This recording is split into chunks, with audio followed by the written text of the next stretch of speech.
Douglas Murray has given a resounding rallying cry or speech, as it were, for being a very patriotic UK man, a very patriotic Briton. And to me, when I always listen to Douglas Murray, it seems like he hits the nail on the head more so than he does miss. And when he was on Talk TV with Julia Hartley-Brewer, I think it was recently, he said that he doesn't recognize his country anymore, the country of the UK. I made a video of a 101-year-old war veteran that doesn't know whether or not he would fight for his country today if it had been all the way back then, because he says that he doesn't recognize his country anymore. I don't recognize my Australia anymore. What I have been seeing the last couple of years is the division, the split, the hatred, the vitriol, and to me, it's just rather concerning. Douglas, who wrote The War on the West and the Strange Death of Europe as well, warned us of all the things that are now happening. He warned us a while ago. So many people warned us, and now we can't even recognize our own country or our own countrymen anymore because it's been invaded, because our leaders that we voted for, we put in that position, I'll have you know, although I didn't actually vote for the vast majority of the people that allowed these invasions to occur. Me personally, I was against it all. Same with Douglas Murray, I believe. But honestly, what we are starting to see is the fall of the West, the radical Islamists coming in from all across in the Arab countries, all from Muslim republics. We're starting to see them all join Western Christian countries. It's a huge shame because now they're starting to take over. You don't have to look too far in Australia to see the vast majority of the suburbs out in Western Sydney. They're being taken over at the moment. Mosques are being planted and built. Texas, no less, in the US is being taken over by Muslims. Is it any wonder that we don't recognize the country we once had? Because now we have government officials that bend over backwards because they want the Muslim vote, even though the Muslims won't even vote for them because they don't like them. We've got too many politicians that are afraid, that are spineless to call any of this nonsense out. Why is it that pro-Palestinian activists can chant and march in the streets for days on end and shout things that are really obscene and totally against the Jewish people? They want to unalive the Jewish people, and they're chanting that in the streets. Why is it that they can do that? But then when Jewish people organize a counter protest, they can't even do that and they're arrested for their own safety. It's because the police, they've got no power. They're all afraid of what the Muslims will do. And you know why? I've said this many times. They've shot themselves in the foot. We've created these laws that protect them. I'm sick of it. I'm sure many of you are sick of it as well. So have a watch of Douglas Murray talk about this very problem with Julia Hartley-Brewer. It's quite concerning, I'll have you know. And maybe, just maybe, this video might wake more people up.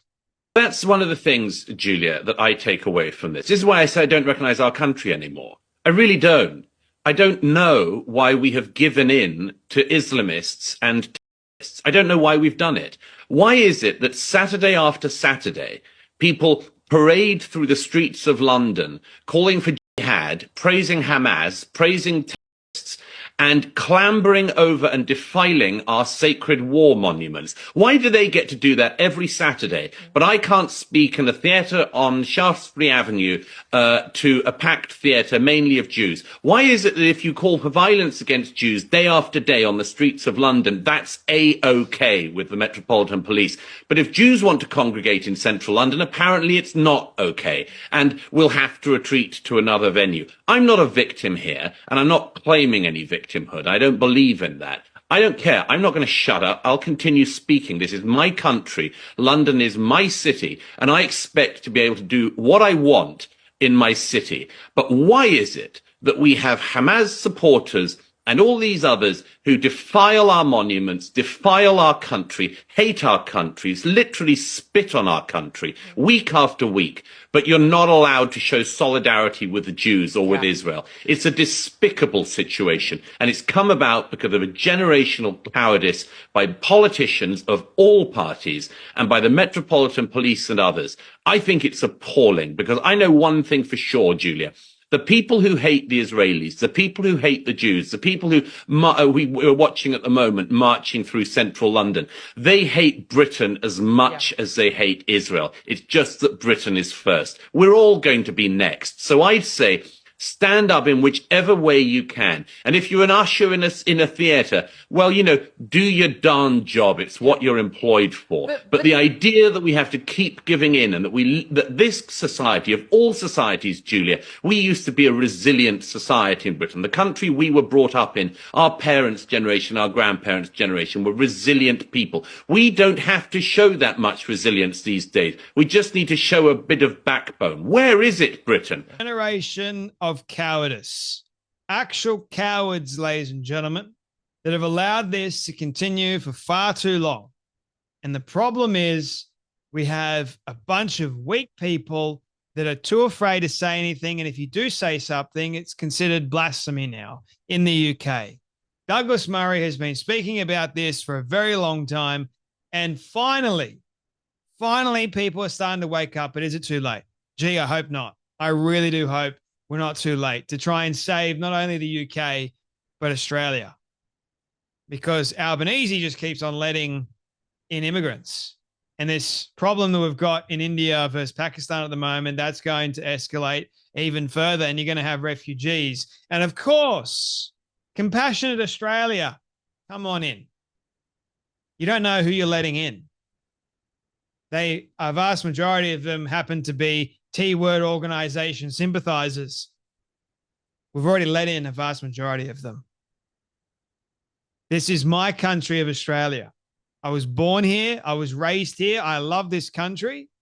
I'm blessed to be in this country. And I will be damned if I allow it to be taken by these people that absolutely hate this country.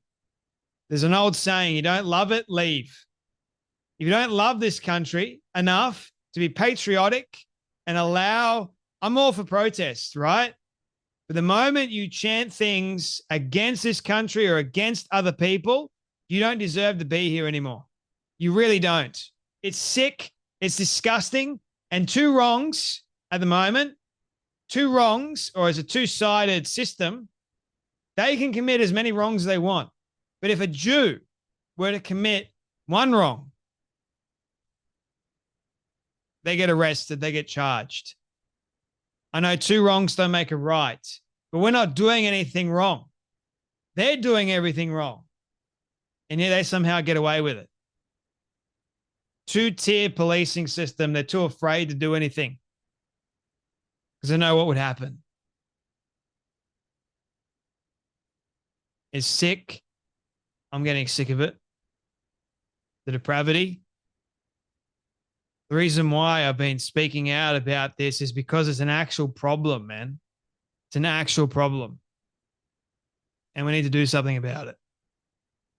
Anyway, that's enough from me, but you guys take care, be blessed, and I'll see you all in the next video.